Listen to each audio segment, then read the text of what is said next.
को लेकर लगातार पिछले 19 जनवरी से हम लोग लगे हुए, और यही 4-5 आदमी जो गिना चुना है, और बाकी लोग तो केवल कमेंटबाजी के चक्कर में। सबसे ज्यादा निराशाजनक महिलाओं के साथ हुए कि वो कमेंट कर देती हैं और फिर नहीं आई। आप क्या कहना चाहेंगे कि सप्लीमेंट्री रिजल्ट जिस तरीका से विभाग के द्वारा जारी कर दिया गया और माननीय मुख्यमंत्री के द्वारा 23 जनवरी को खुले मन से गांधी मैदान में ये कह दिया गया कि कुछ रिजल्ट अभी आना बाकी, और इधर तो आयोग भी ट्वीट कर दिया था, ऐसे में अगर नहीं दिया जा रहा है तो इसका प्रतिकूल प्रभाव किस तरीका से मानसिक रूप से अभ्यर्थी प्रताड़ित हो रहे हैं, इसके बारे में क्या कहना चाहिए?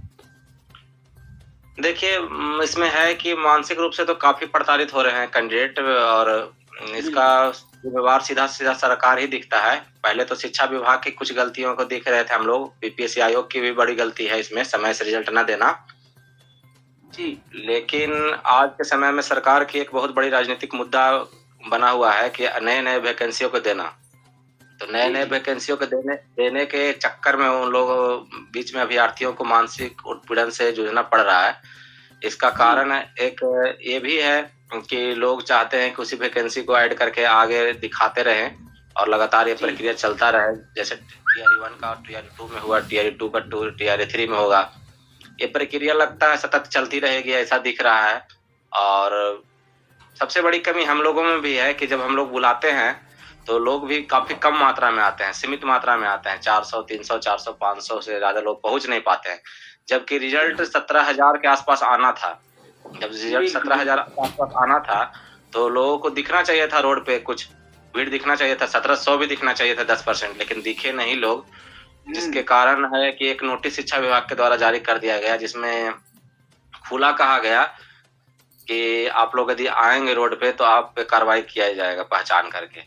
तो इसमें लोग डर भी गए, और अभी तो कुछ ऐसा दिख नहीं रहा है आगे का। तो ये सब चीजें तो है ही, लेकिन जिस तरीका से एक ही नोटिफिकेशन जब देखा गया तो उसमें कहा है स्पष्ट कि एक अभ्यर्थी एक ही जगह चयनित हो सकता, और ऐसे में कि नोटिफिकेशन में तो SC, ST, EBC और BC और इधर शिक्षा विभाग तीनों विभाग मिलकर निकला, और जब एक तरफ EBC और BC ने पूरक परिणाम जारी करने के लिए अनुशंसा भेज दिया था और इधर जारी भी हो गया, ऐसे में कितना मजबूती के साथ हम लोग आगे भी लड़ सकते? देखिए, हम लोग तो सड़क पे दिखे जितना दिख गए, हमको लगता नहीं है कि सड़क पे कुछ बड़ा आंदोलन हो पाएगा, क्योंकि लोगों में लोग टीआरई 3 का जो लॉलीपॉप दिया गया उसमें लग भी गए, काफी लोग लग गए। जो आने वाले लोग तो उसमें भी 10%, 20% लोग लग गए उसमें से भी। तो आज के डेट में जो इसमें आने के लिए आंदोलन में तैयार जो लोग हैं, हमको लगता है 200-250 के आसपास ही संख्या बची है। तो इतने बड़े तंत्र से और इतने बड़े सरकार से लड़ने के लिए 200-250 लोग बहुत कम हैं, जो कि 17,000 रिजल्ट के लिए 250 लोग लड़े तो सरकार को भी दिखता है कि कम मात्रा में लोग हैं तो इनको कुचलना आसान होगा, और इनको केसों में मुकदमेबाजी में फंसा दिया जाएगा, तरह तरह की धमकियां दी जाएगी, पर्सनल फोन भी किया जाएगा आगे चलकर। तो इन सब चीजों से भी विद्यार्थी को बचते हुए आगे चलना होगा, और उसके लिए है कि आने वाले संसद सत्र में बजट सत्र जो विधानसभा का फ्लोर टेस्ट भी होने वाला है, विधानसभा का जो फ्लोर टेस्ट भी होने वाला है बजट सत्र में, तो उसमें कई नेताओं द्वारा बोला गया है कि हम मुद्दे को उठाएंगे सदन में। तो तब तक हम लोग वेट भी करें थोड़ा कि क्या क्या उठाते हैं, और उसके पहले हम लोग कुछ क्रिएटिव वर्क करें, जैसे कि आज हम लोगों ने किया जाके कि नो सप्लीमेंट्री नो वोट के लिए हम लोग ने बैनर बनवाया और नोट पर वोटा, और अपना तख्ती लगा के अपने अपने जहाँ पे जिले में, जैसे हम लोग आज गांधी मैदान गए थे, गांधी मूर्ति के नीचे बिल्कुल 15-20 लोग जमा हुए, एकत्र हुए, और वहां से हम लोग फोटो लिए और उसको हम लोग ने ट्वीट किया। एक अभियान के तहत हम लोग कर रहे हैं क्रिएटिव रूप से कि no vote, no supplementary, no vote, vote for NOTA, इसमें लिखा हुआ है हम लोग के बैनर में, और हम लोग कर रहे हैं ये। तो इसी तरह से छोटा छोटा कुछ करते रहे, तब तक ट्विटर के माध्यम से, सोशल साइटों के माध्यम से कैंपेनिंग चलाते रहें, और ऐसा कुछ लगेगा तो बजट सत्र के आसपास में ही बिना परमिशन का काम लोगों में करना मुश्किल लगता है, तो किया जाएगा आंदोलन भी छोटा मोटा। लेकिन जहाँ तक कोर्ट केस वाले भी लोग कुछ होंगे जो कोर्ट केस के बाद, तो अभी थोड़ा वेट करना चाहिए उनको, क्योंकि रिजल्ट के 3 महीना के बाद तक आप कोर्ट में जा सकते हैं। रिजल्ट के 3 मंथ बाद तक, 3 मंथ पहले, 3 मंथ बाद तक, मतलब रिजल्ट जैसे आया था तो रिजल्ट हमारा, हाँ, तो रिजल्ट हम मान सकते हैं दिसंबर भी मान सकते हैं, लेकिन फाइनल इधर भी 25 तारीख को भी रिजल्ट आया है। लेकिन हम लोग दिसंबर भी माने तो हम लोग को मार्च तक के है, 25 मार्च तक का डेट है कि हम लोग जा सकते हैं न्यायालय में, उसके पहले हम लोग को जाना है। तो विधानसभा का सत्र तक वेट किया जाए कि क्या सरकार चाह रही है। विपक्ष जब घेरेंगे, कई माले के विधायकों को से भी संपर्क हुआ है कुछ लोगों का, संदीप सौरभ भी, इसके अलावा भी रामबली सिंह यादव करके हैं घोसी विधानसभा से, जहानाबाद से, उन लोगों से भी संपर्क किया गया है। वो चीफ व्हिप है शायद विधानसभा में अपनी पार्टी का।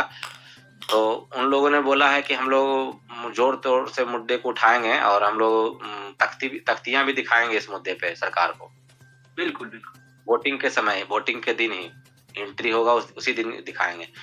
तो हमें लगता है कि किसी न किसी तरह से हमारा मुद्दा जो है विधानसभा में पहुंच रहा है, तो सरकार का इस पर क्लियर रुख दिखना चाहिए। क्योंकि अभी तरह तरह की बहानेबाजियां भी हो जाती है कि अभी मंत्रालय नहीं बटा था, मंत्रालय बट गया है तो फिर चार्ज प्रभार नहीं हुआ है, प्रभार हुआ है तो अभी तो आए ही देखते हैं। अभी मंत्रालय का प्रभार हालांकि लिए नहीं है मंत्री, उनके पास 3-4 मंत्रालय था, तो आज एक ही मंत्रालय में और गए हैं। जहाँ तक मेरी सूचना है, कुछ महिलाएं गई भी थी आज उनसे मिलने के लिए, तो पता यही चला है। थोड़ा हम ध्यान आकर्षित करना चाहेंगे कि 19 जनवरी को हम लोग को पता चल गया था कि शिक्षा विभाग ने अपना लेटर वापस ले लिया जी। ऐसे में 19 जनवरी से लेकर 28 जनवरी तक तो महागठबंधन की सरकारें थी। बिल्कुल। और उस समय भी हम लोग लगातार इधर 9 दिन से, क्योंकि महागठबंधन की सरकार 28 तारीख तक तो थी, तो 19 से लेकर 28 तक महागठबंधन की सरकार थी और उसमें हम लोग मांग करते रहे। क्या आपको नहीं लगता है कि अगर बीजेपी सप्लीमेंट्री रिजल्ट जारी कराने को लेकर अगर कोई कदम उठाती है तो निश्चित तौर पर राजनीतिक लाभ मिल सकता है? इसके बारे में आप क्या कहना चाहिए? बिल्कुल, पिछले शिक्षा मंत्री जब थे, चेंज हुए थे, उसमें तो आलोक मेहता जी, तो हम लोग कई बार उनके आवास पे, उनके कार्यालय में हम लोग मिलने का काम किए, लेटर दिए, सब कुछ किए। लेकिन उनके द्वारा उस समय भी यही बोला गया था कि आप अभी हम नया आए हैं, अभी चार्ज लेते हैं, देखते हैं, आप लोग मामला को समझेंगे। इस तरह से करते करते उनका कार्यकाल ही समाप्त हो गया। और कहीं ना कहीं उनके मन में भी घुमाने की इच्छा दिख रही थी, क्योंकि आदमी 4-5 दिन तक कुछ नहीं उस पर जब करता है, जो सुबह शाम मिला जा रहा है अलग अलग आदमी, विद्यार्थियों के द्वारा, स्टूडेंट के द्वारा, तो नहीं किया जा रहा। तो ऐसा लग रहा था कि वो घुमाने का ही कोशिश कर रहे थे। तो आज के डेट में यदि नई एनडीए सरकार यदि इसमें आगे आके हाथ बटाती है और हम लोग का रिजल्ट यदि देती है शिक्षक अभ्यर्थियों का, तो जरूर उनकी सराहना होगी और उनको लोग चाहेंगे कि हमारे लिए अच्छा काम किए हैं। इसमें कोई दो राय नहीं है। एकदम।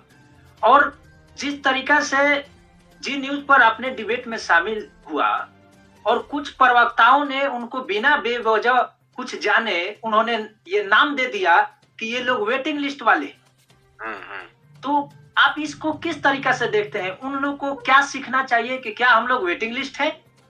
मल्टीपल रिजल्ट क्या वेटिंग लिस्ट है? हाँ, उन लोगों का यही व्यू रहता है सप्लीमेंट्री के प्रति कि सप्लीमेंट्री मतलब उन लोगों को ग्रेस मार्क्स द्वारा पास करवाना, जबकि ऐसा नहीं था। हमने उनको बताने का भी काम किया कि राजनीतिक लोग हैं जो पहले देखिए नोटिफिकेशन का 19 नंबर जो पेज है, उसमें लिखा हुआ है कि एक शिक्षक अभ्यर्थी को एक ही पद अलॉट किया जाएगा। लेकिन रिजल्ट में ऐसा हुआ नहीं, कई लोगों को 3-3, कई को 2, कई को 4, कल्याण विभाग में भी और शिक्षा विभाग में भी रिजल्ट हुआ। तो इसके एवज में ही 17,700 के लगभग रिक्तियां खाली हुई थी, जो कि बीपीएससी को शिक्षा विभाग द्वारा लेटर भेज के रिजल्ट जारी करने के लिए बोला गया था 3 तारीख को। 3 तारीख के लेटर में ऐसा है 17,700, जो हमको बीपीएससी से पुख्ता जानकारी है कि 17,700 की संख्या थी, जो कि मीडिया में 14,700 आई थी। हाँ। तो दोस्तों, आपने स्पष्ट रूप से सुना कि सप्लीमेंट्री रिजल्ट को लेकर क्या कुछ बातें यहाँ पे डिबेट के माध्यम से कही जा रही है। उम्मीद और आशा की किरण लगातार जारी है और कहा जा रहा है कि सप्लीमेंट्री रिजल्ट जारी होकर रहेगा।